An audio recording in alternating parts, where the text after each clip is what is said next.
Good morning students. तो last video तक हमने प्रेजेंट टेंस कंप्लीट कर लिया है। ठीक है, हमने प्रेजेंट टेंस पढ़ा, उसकी चारों टाइप्स हमने पढ़ी, सेंटेंसेस देखे, रूल्स देखे, स्ट्रक्चर्स देखे, कैसे सेंटेंसेस के होते हैं। तो आज हम स्टार्ट करेंगे पास्ट टेंस। तो पास्ट टेंस क्या होता है, आप सबको पता है कि इसमें पास्ट टाइम की बात की जाती है, यानी कि जो टाइम गुजर गया उसकी बात की जाती है। ठीक है, तो past tense indicates that the action was done at the past time. Past tense हमको वैसे एक्शंस की इंडिकेशन देता है या वैसे एक्शंस की बात बताता है जो पास्ट टाइम में हो चुके हैं, जो गुजरे हुए वक्त में हो चुका है। एग्जाम्पल्स हम देखते हैं कुछ। She wrote a letter. तो अभी तक हमने जो पढ़े सेंटेंसेस, उसके बाद अब जो ये सेंटेंसेस आ रहे हैं, ठीक है, तो हमने सब्जेक्ट के बाद डायरेक्टली हम अभी तक फर्स्ट फॉर्म ऑफ वर्ब पढ़ रहे थे। अगर सब्जेक्ट के बाद डायरेक्टली वर्ब था तो ओके, हैव या हैज़ था तो उसके बाद तो हमने फॉर्म ऑफ वर्ब जो थी वो चेंज हो गई थी। लेकिन अगर सब्जेक्ट के बाद डायरेक्टली वर्ब था तो प्रेजेंट में वो फर्स्ट फॉर्म में था, लेकिन यहाँ पे सेकेंड फॉर्म ऑफ वर्ब हम देख रहे हैं। ओके, एनीवेज ये सिर्फ एग्जाम्पल से, हम आगे अब डिटेल में इसको पढ़ेंगे कि कौन सी फॉर्म ऑफ वर्ब है या किस तरह से सेंटेंसेस होते हैं। सेकेंड एग्जाम्पल अब देखिए, आई वेंट टू स्कूल। तो शी रोट अ लेटर, इसका मतलब क्या है, उसने एक लेटर लिखा। आई वेंट टू स्कूल, मैं स्कूल गई। She was writing a letter, वो एक लेटर लिख रही थी। ओके, ये इसके मीनिंग्स हैं। तो अभी तक के मीनिंग्स जो प्रेजेंट में पढ़ रहे थे वो कुछ और थे, और अब हम कुछ और पढ़ रहे हैं, कुछ और ढंग से बात हो रही है। और ये जो सारी बातें हो रही है इससे पता चल रहा है कि हम पास्ट टाइम की बात कर रहे हैं, गुजरे हुए टाइम की बात कर रहे हैं। अब जैसे प्रेजेंट टेंसेस की टाइप्स थी वैसे ही पास्ट टेंस की भी टाइप्स हैं। पहली टाइप क्या है, पास्ट सिंपल टेंस और past indefinite. Second one is past continuous tense or past progressive. Third is past perfect tense, and fourth one is past perfect continuous tense. तो ये चार टाइप्स हैं, एक एक करके हम इन सभी टाइप्स, इन सभी काइंड्स ऑफ पास्ट टेंस को पढ़ेंगे। तो सबसे पहले हम पढ़ेंगे पास्ट सिंपल टेंस। ओके, तो दिस इज पास्ट सिंपल और सिंपल पास्ट टेंस।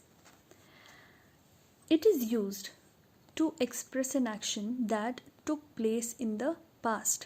तो ऐसा एक्शन जो पास्ट में हुआ, वैसे एक्शंस इसमें बताए जाते हैं सेंटेंसेस में। For example, I wrote a letter to John. वो जो पहले हमने एग्जाम्पल्स पढ़ी वो जनरल एग्जाम्पल्स थी, अब ये टिपिकल सिंपल पास्ट टेंस की एग्जाम्पल्स हैं। I wrote a letter to John, मैंने जॉन को एक लेटर लिखा। आई मेट हिम येस्टरडे, मैं उससे कल मिली। ओके, तो ये सेंटेंसेस से हमको पास्ट एक्शंस पता चल रहे हैं, यानी कि गुजरे हुए टाइम की बात हो रही है। ओके, दूसरा, एक तो ये बात हमको पता चलती है, दूसरा क्या है, to express habitual action in the past. तो पास्ट में मान लीजिए हमारी कोई हैबिट थी या हमारी कोई आदत थी, ओके, ये लेकिन पास्ट की आदत है, तो वैसे एक्शंस भी इसमें दर्शाए जाते हैं, वैसे एक्शंस भी इन सेंटेंसेस में दिखते हैं हमें। She took a morning walk daily, वो रोज़ मॉर्निंग वॉक के लिए जाती थी या वो रोज़ मॉर्निंग वॉक करती थी। ओके, तो ये एक हैबिचुअल एक्शन पता चला हमें। ऐसा नहीं है कि वो मॉर्निंग वॉक गई, नहीं, वो मॉर्निंग वॉक डेली जाती थी, हर रोज़ जाती थी। तो इससे हमें पता चल रहा है कि उसको हर दिन मॉर्निंग वॉक जाने की आदत थी। He learned his lesson every day, वो अपना लेसन हर रोज़ पढ़ता था। ओके, तो इससे हमको हैबिट्स पता लग रही हैं, है ना। ये जो था ये सिंपल पास्ट था, I wrote a letter to John, मैंने जॉन को एक लेटर लिखा।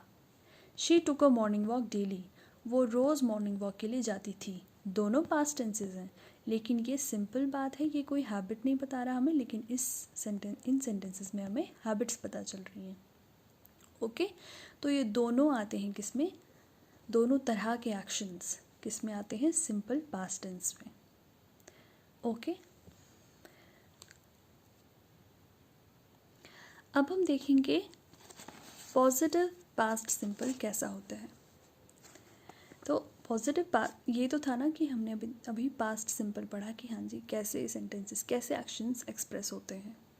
ओके, अब हम देखते हैं कि स्ट्रक्चर क्या होता है सेंटेंसेस का। तो सबसे पहले आता है सब्जेक्ट, फिर आता है मेन वर्ब, फिर आता है ऑब्जेक्ट, वैसे ही जैसे प्रेजेंट सिंपल में था।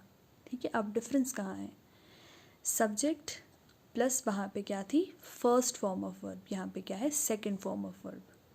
ओके, तो सेकंड फॉर्म ऑफ वर्ब हमेशा पास्ट के लिए आती है। जब हम फर्स्ट फॉर्म ऑफ वर्ब लगाएंगे वो कभी भी पास्ट सेंटेंसेस में नहीं लगाएंगे। ओके, पास्ट सेंटेंसेस में हमेशा हम सेकंड फॉर्म ऑफ वर्ब लगाएंगे या थर्ड फॉर्म ऑफ वर्ब लगाएंगे। ओके, तो ये सिंपल पास्ट है, यहाँ पे सेकंड फॉर्म ऑफ वर्ब लगती है। तो ये बात मेन डिफरेंस है इसका। ओके, देन ऑब्जेक्ट, वैसे ही जैसे सिंपल प्रेजेंट में था। एग्जाम्पल्स देखिए, आई एट एन एप्पल, मैंने एक एप्पल खाया। ही प्लेड क्रिकेट, उसने क्रिकेट खेला। ओके, तो पता चल रहा है ना पास्ट की बात हो रही है। अब रूल्स देखेंगे कि कैसे रूल, क्या क्या इसमें पर्टिकुलर बातें हमने याद रखनी है। In positive sentences second form of verb is used as main verb. तो जैसे मैंने आपको पहले ही बोला कि यही इसमें एक डिफरेंस है। ओके, तो आपने कोई बड़ा याद, कुछ ज़्यादा रूल्स याद नहीं रखने, आपने सिर्फ इतना याद रखना है, सब्जेक्ट के बाद जो वर्ब लगता है वो सेकेंड फॉर्म ऑफ वर्ब लगती है और उसके बाद सिंपल ऑब्जेक्ट आ जाता है। ओके, लेकिन प्रेजेंट टेंस में काफ़ी बातें हमने याद रखनी थी, जैसे एस लगता है, एस किसके साथ लगता है, एस या ई एस जो है वो वर्ब के साथ, कौन से सब्जेक्ट्स के साथ लगता है। ओके, तो हमने काफ़ी कुछ रूल्स हमने याद रखने थे। उसमें कुछ सेंटेंसेस लिखने में डिफरेंसेस आते हैं अकॉर्डिंग टू द सब्जेक्ट, कि सब्जेक्ट क्या है, लेकिन इसमें हमने कुछ अलग से याद नहीं रखना है। सब्जेक्ट है, चाहे वो सब्जेक्ट सिंगुलर हो, चाहे प्लूरल हो, चाहे फर्स्ट पर्सन हो, चाहे सेकंड पर्सन हो, चाहे थर्ड पर्सन हो, चाहे कुछ भी हो, हमेशा सेकंड फॉर्म ऑफ वर्ब लगेगी। तो ये बहुत सिंपल है, बहुत इजीली याद आप रख सकते हो। ओके, तो ये पॉजिटिव आ गया। नेगेटिव पास्ट सिंपल हम अब नेक्स्ट वीडियो में पढ़ेंगे।